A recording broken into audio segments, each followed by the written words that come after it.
కృష్ణా జిల్లా ఉయ్యూరు 8 సంవత్సరాల పాపను బెదిరించి వరుసకు మేనమామ అయ్యే వ్యక్తి రేప్ చేసిన కేసులో ఫోక్సో కేసు నమోదు చేసి ముద్దాయిని రిమాండ్కు తరలింపు.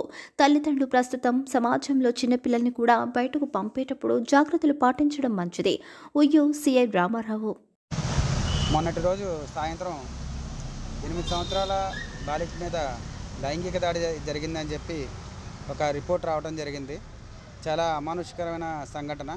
వెంటనే మన కృష్ణా జిల్లా ఎస్పీ శ్రీ విద్యాసాగర్ నాయుడు ఐపీఎస్ గారు స్పందించి గన్నవరం డిఎస్పీ చలసాని శ్రీనివాసరావు గారి ఆధ్వర్యంలో ప్రత్యేక దర్యాప్తు బృందం ఏర్పాటు చేయడం జరిగింది.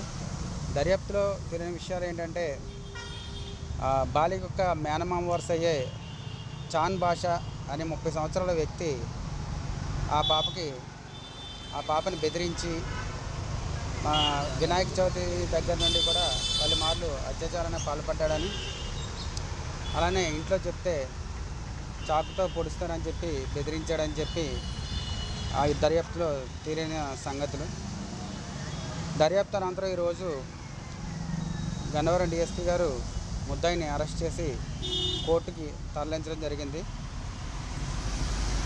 ఈ దర్యాప్తులో తేలిన విషయాలను బట్టి ప్రతి ఆడపిల్ల తల్లి తండ్రి కూడా వాళ్ళ ప్రవర్తన విషయంలోనూ వాళ్ళు ఎక్కడ తిరుగుతున్నారు ఏం చేస్తున్నారో విషయంలో చాలా జాగ్రత్తలు తీసుకోవాలని చెప్పి తెలియజేయడం జరుగుతుంది.